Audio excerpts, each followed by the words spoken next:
So with that land, maybe there were caves underneath there, and Yes, wave used to probably. break. Just Wave used to kick it break out. underneath there in the cave. Yeah. You know, I always will remember that road, because that was the main road to go to Lambeau. That was And to our, licensing. yes, that Yeah. was the thoroughfare. You know, we didn't have that road to come across, or no highway, nothing as that. That was the thoroughfare that used to take you from Scarborough to Canaan, take you to the airport. You understand me? Until they build the Claude Noel highway. Highway. And as a child, when you go into Scarborough for school sports, you understand me? That's the road the bus will take with you. Or if they drop you off half the way, you walk that and you go up through a track there, and then you get right into Shaw Park. Yes. Right. You know? But the landscape changing in Tobago, but the people not changing. No. And we're supposed to change With time. with the land, Yeah. with time. Our minds are supposed to grow, and we're supposed to develop. Yes. And we, as a people, I'm hearing something is in my head. Yes. Yes. Yes. And maybe I'm doing good. And but it was a styling thing now. You know, Mama Coco is life and style. So I want to always bring something. But if people not ready for it, or if management not ready for it, I have to do something else. You know, I'm hearing I have something in my head. I really can't see it now, and I'm not going to distract my show. Well, Avanel, you have told us everything that you can. Well, You have told us everything that you can remember there with your schooling in Tobago. Avanel and Stephanie, now tell us, what was it like for you to come of age as a young woman in Tobago? That is your periods, the sex talk, and dating within the Roman Catholic tradition. Stephanie, you boys was start not first. allowed. Stephanie, you will give us your answer first. Well, as for me, my mother was a teacher, and I love reading. So when I was the first of 4 children. So when I was about 8, 9, my mother bought me a book on puberty. Okay. Now, my That mother was was a teacher. nice. Yeah, I used to go to school with her in Patience Hill, because she taught at Delaford, and then she moved back to Patience Hill, where she was from originally. So when I started to go to Patience Hill, when I left in Standard 3 and I went across to Scarborough RC. So in Standard 4, Sister Matthews was my teacher. Bernadette Allen was my teacher in Standard 5, with Mr. Hills and My God, everybody. all these people gone. All these Yeah. people. Yeah. No, Miss Alum? Mitchell, Miss Allen is still alive. Oh, She awesome. is Skipper Mitch's daughter. And Skipper Yes. Mitch was my mother principal, because she was a pupil teacher, and it was so amazing to be taught by Skipper Mitch's daughter, in Standard 5. Anyway, she gave me this book about Skipper Mitch is the puberty. guy who had this high school. Yes. Teacher So Mitchell. he used to be a primary school teacher. He is parent to and the lady who was the librarian. I can't remember her married name, but she was a Mitchell. She had a sister named Pat, and she had a sister named Bernadette. Bernadette was the middle one. Pat was the small one, and Anne was the one who was in charge of the library. She used to be a librarian. Anyway, I had my book on sex education. So I took my book to school, and people were reading from my book, and I got in trouble because I was sharing my information with children in school because I would show them, because in the book it had about the birds and the bees and about menstruation and it's good to be a boy and it's good to be a girl. And I was showing people my book. Everybody was my friend because they wanted to read the book. I got in trouble for sharing my book on sex education at school. And then I got licked straight because my mother said, why did you take it to school? And I'm like, but mommy, if it's a good book, why I can't share it with my friends? Catholic, not a Catholic school. It's not allowed. She said, No. I got in big trouble for it. I got licks in school and then I got licks home because she said I wasn't supposed to take it out of the house. But I said, but mommy, if the book good to teach me about the birds and the bees and yes. Thank you very much, Colvin. Anne Mitchell Giff was it, that's Mr. Skipper Mitch, his first daughter. And that was my lesson in sex education. So I read about puberty. I knew what menstruation was. My mother prepared me for it mentally, but lots of children had no idea. Their parents would tell them, don't talk to boys. And it was even more ironical when I became a healthcare professional and worked in the community. You will see the problems that existed in discussing sex education with children. And working as a midwife, you will have teenage mothers because they go and they play with boys, get pregnant at 8 and 9. They never had the menstruation started, and they get pregnant. And so the mother would bring them into hospital because they have tummy pain, and they labor. You understand? Nobody know they're pregnant. So, it's something that needs to be addressed and addressed seriously so that people would know about sex education. And the other thing is, when sometimes they start menstruating, the girls get scared. They think they get cut or something and start to cry, and they mess up themselves, so they don't know what's happening. So you need to not just have the conversation. Have the conversation at their level and do it in a professional way. For me, I feel that parents should talk to the children in English. Don't tell them about funny words to their genitalia, funny words to the penis and that kind of thing. When so you find it a problem when abuse happens because the child will tell you somebody touched their funny name. And that is not a norm. That is not a name. You understand? So sometimes the only way you could really identify abuse, children are quite graphic and they will draw.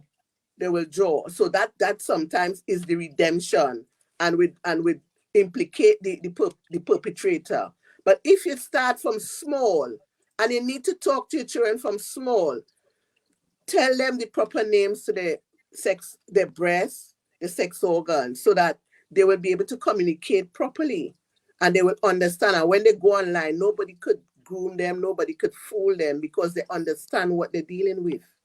So we need to be more open because you don't tell them, somebody's going to tell them.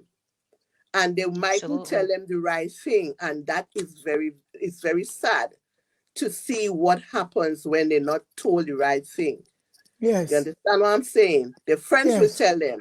Like when I used to tell my daughter and people tell her stuff, she said, no, my mommy said so and so. And I pass on the same values to my daughter. I explain to her stuff from young. I would give her a pad before her periods come so that when it came, I tell her, you need to go to this teacher, lady teacher, and tell her what happened. And they would know. But in our culture, culturally, we not socialized that way. We use fear, intimidation to prevent people from becoming sexually active, and it doesn't work. Knowing that is not only a baby you can get because of sex. Exactly. So you have they can get diseases, sexually transmitting diseases. And some people, like in our culture, we talk about pen up your hen and let go your cock. So you guard the girls and you let the boys loose, which is wrong.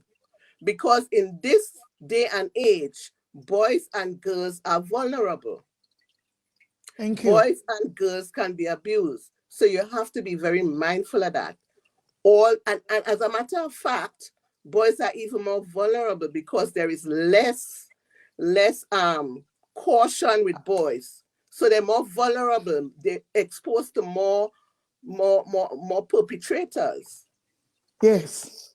Well, Avi, you have a task Well, on your hand here. So you I tell us. I am the complete opposite because I am in my 35 years, my mother still has not had that conversation with me.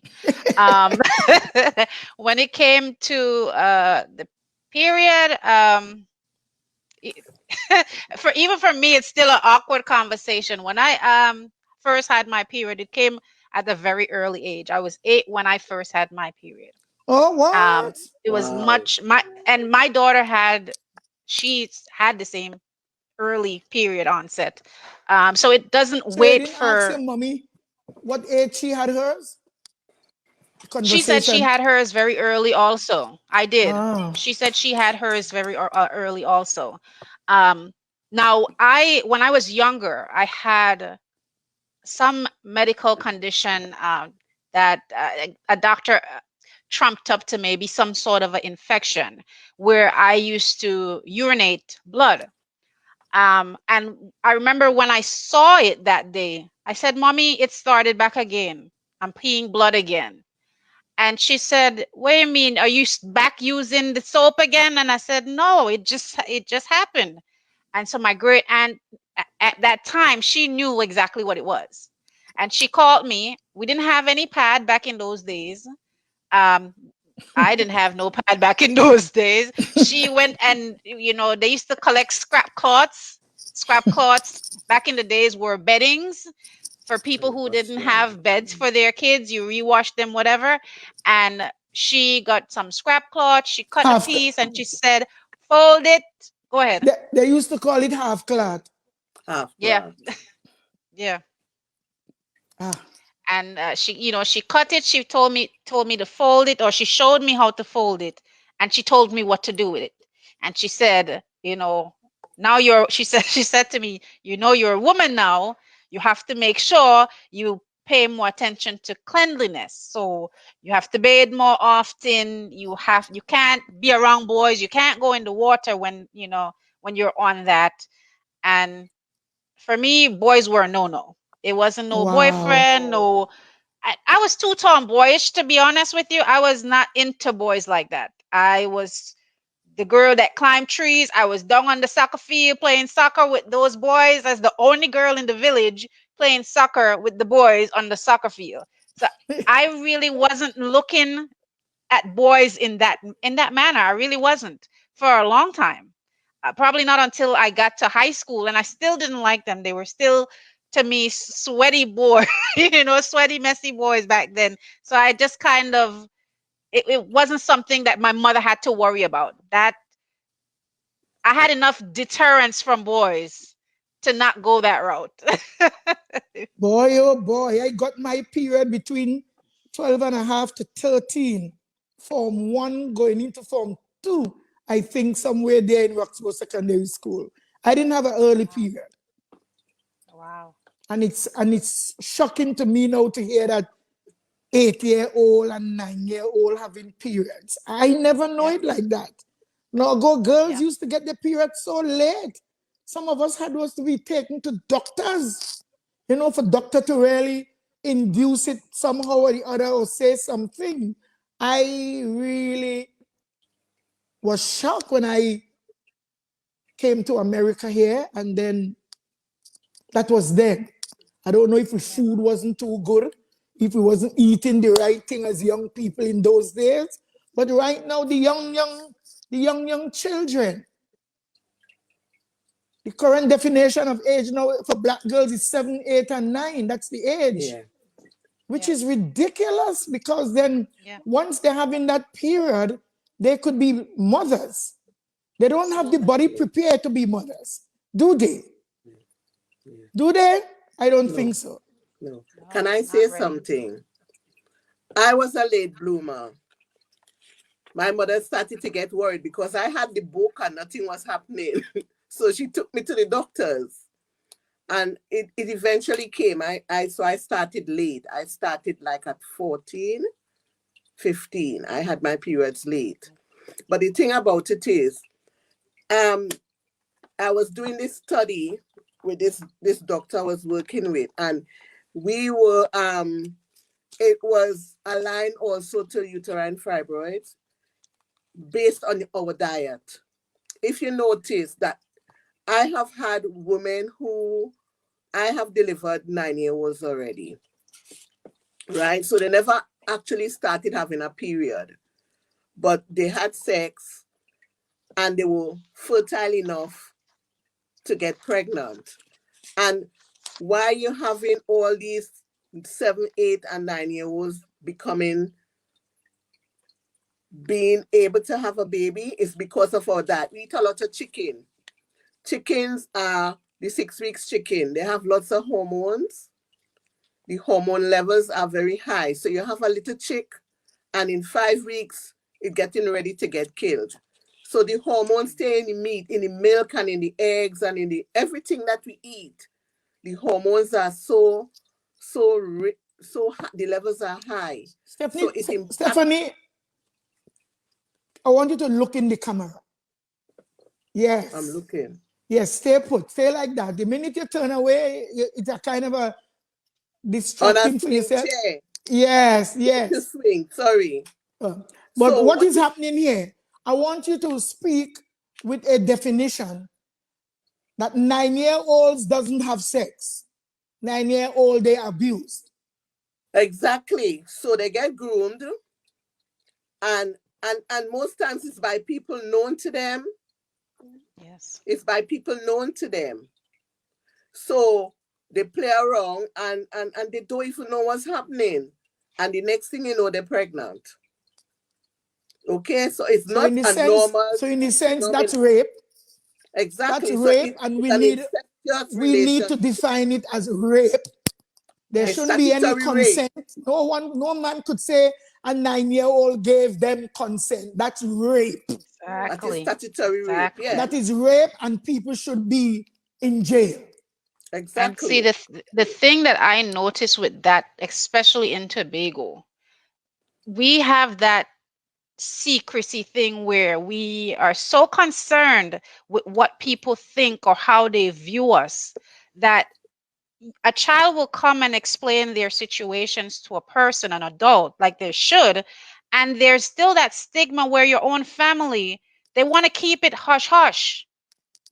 Sometimes it's even family members, their own family members, and they're so concerned with keeping it hush hush for how they look, just because of how people view them. And it's such a shame. It is such a shame. Such a shame. But the thing is, sometimes they know who the perpetrator is, and they would say to you, Nursey, but if he got to jail, who gonna mind my children? You understand what I'm saying? Exactly. That's a deep point, because that is what most parents, they say, you want to mash up me living. Who gonna mind you? Yes. If me let you go to jail, but you are destroying your daughters. Exactly. So many people right now, I have a cousin, and she tell me, please get ready to have a conversation on incest, because I believe she is also a victim of such. And she's asking me, some of them marry off their young daughters to rapists. Yes. You understand me? He raped your child, but for secret, and then you the mother feel, well, he doing this child a favor. I know there are teachers that taught us in Roxborough Secondary School that end up marrying their student, because when the secret break, in order for them not to go to jail, they marry that student. That student didn't love them from Adam. Yeah. But just because of that incest, that violation, you end up now have to pretend now and telling your children that daddy is such a good man. No, he's not. He raped you. I'm a child of a rapist. Let's get it clear so others can get to learn and grow. So Avanel, are you done with Yes. the Roman Catholic tradition of how Uh, you had was to be so take so much precaution and be safeguarded because well, you're not going to embarrass your mother and your auntie only. You are going to embarrass the Catholic Church. well, to be honest with you, I because like I said, I was a very inquisitive child. I knew the Bible at that point in high school, in and out, like the back of my hand. So you So knew I so, become so you knew about fornication and adultery, the yes. meaning of it, yeah. And I became the questioning child. I had questions and I wanted answers for them. And I felt like the Catholic Church no longer had those answers for me. So I stepped out of the Catholic religion. I am no longer attached to the Catholic religion. I am not attached to any religion because I feel like man made religion and it's gotten so corrupt. However, I am a very spiritual person. I am a very spiritual person. I did my own self seeking.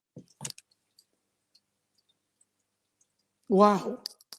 So Yeah. you training up your children on a spiritual level. Yes, I am. Yes, I am. You feed them I on a I spiritual level. I take my kids. Well, before I got baptized. I am a born again. I when I came to Philadelphia. Well, to be honest with you, I always wanted to get baptized.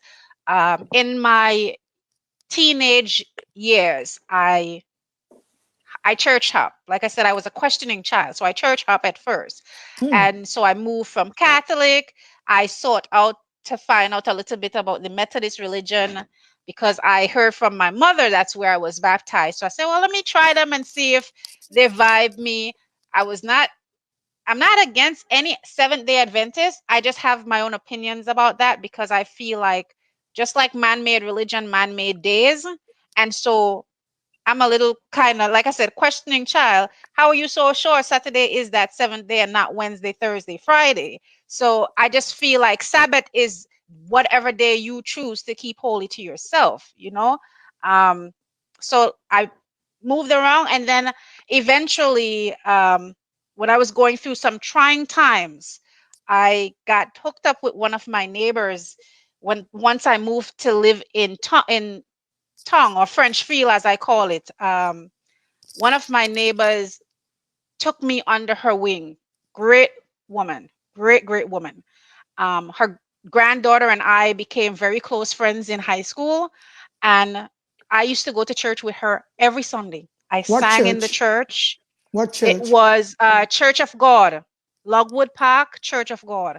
Hmm. Um, I used to go to church every Saturday, every Sunday. I participated, and we began a Sunday school where we would take in neighborhood children. She would take in neighborhood children and preach the gospel, give them somewhere to come and play and hear about God and keep them, just keep them busy and also informed. Because a lot of the times, as kids, we're left to our own a lot of kids are left to their own devices. Yes. Someone is asking you a question there. Can it come back before we No, lose it? I am not the granddaughter of Louisa John. Louisa John is my aunt. She is the sister of my grandmother. Wow. My grandmother, if anybody knows Delaford, Big Socks from Delaford Windsor Road, top of the Uganda. hill, is my grandfather. And Ita Orr is my grandmother, my mother's mother. So what's the lady that married to Vano is to you?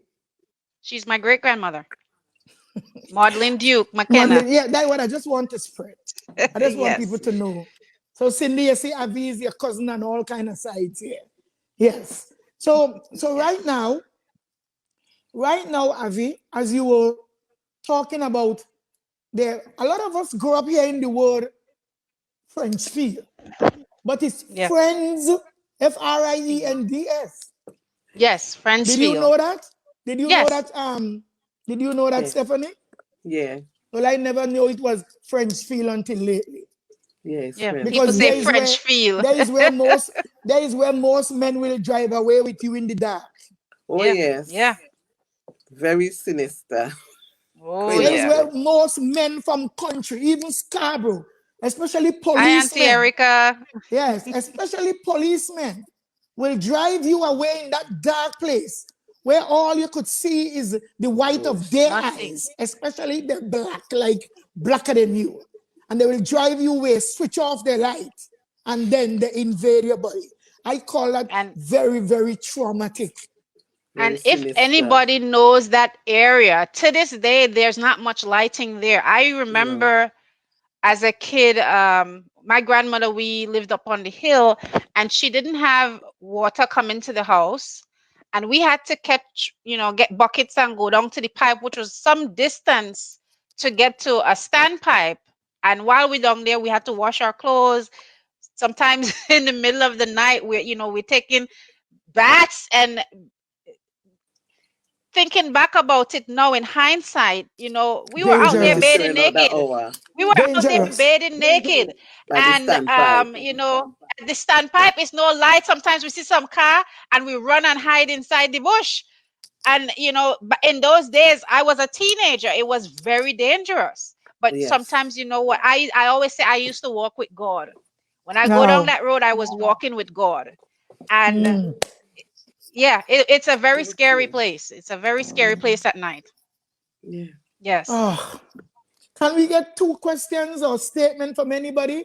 Dearest Bernard, she's an ex-police woman. Now, woman police, not police woman. She's an ex-woman police. She's saying, exactly. My mother Sharon, did go to farm school, yes. yes, yes, yes, yes. She went to farm school. There is where the mystery The green started. fingers come Eh, from. The yeah. started is there. Yeah.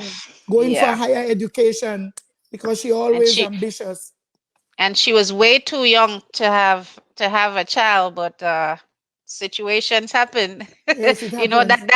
that where that conversation never comes up, because even herself, like my mom, her mother never had those conversation of, boys and periods and that kind of stuff. So she got pregnant pretty early, and so did my grandmother. So You that know, familial. the first day your father bring her to show me her, she was hiding behind the wall, covering her face, and Very all these shy. things. And yes, I Very love your shy. mom. If she listening tonight, Patricia, this is your girl, Cora. I did her makeup and have her dressed for her wedding. She didn't marry to your father. She married to a Right. young man from Argyle. What was his name again? I know his name, but tell them. His name was Anthony Elliott. Yes, yes, AKA Brody. Brody. Yeah.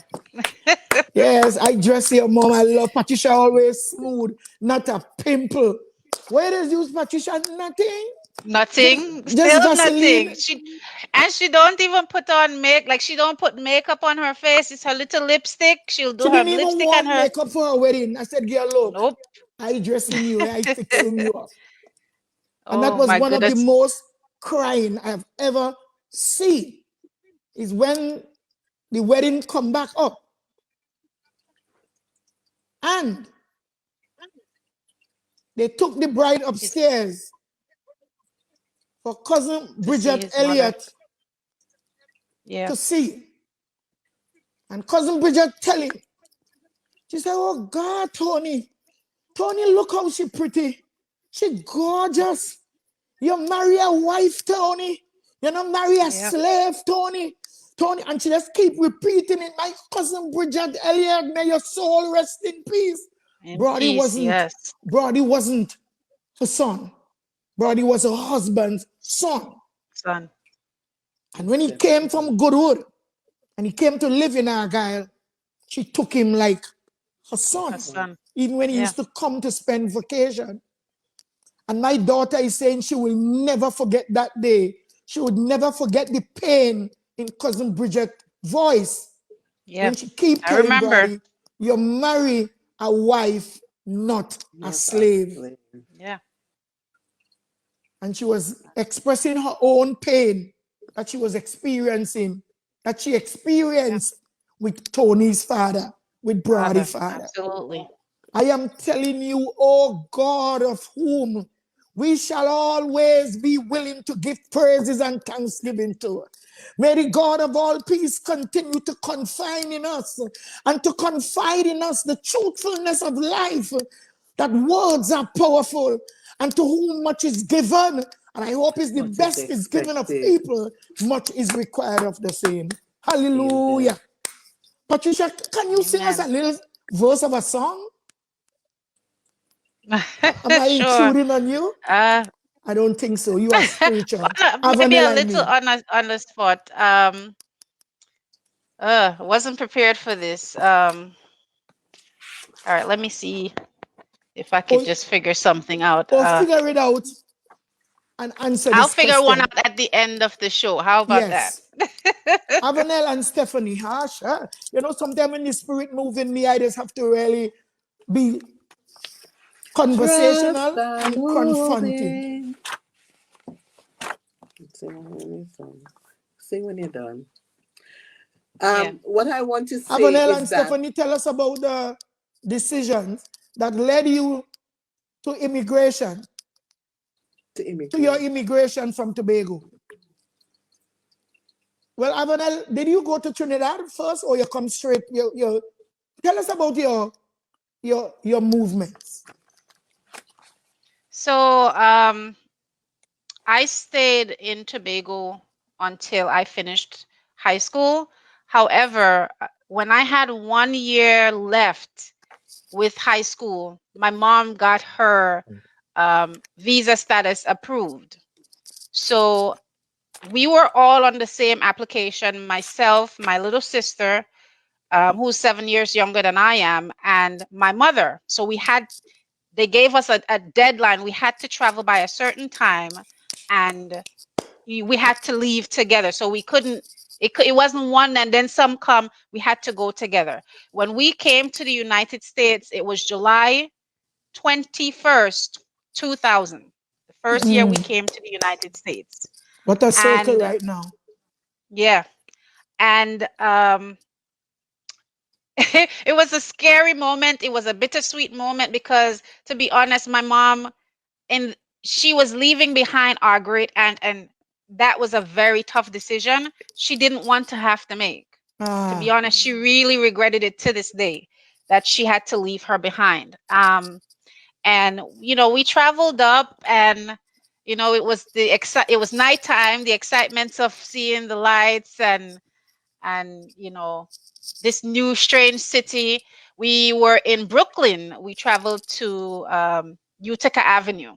He was living in the Crown Heights section of Brooklyn, Utica Avenue. So she was there with her husband? We came up to be with him, yes. When we came, our paperwork were already ready. We didn't have to wait for a green card. It was already at the house when we got there. So we came straight into, we got our social security, the green cards, everything came all at once.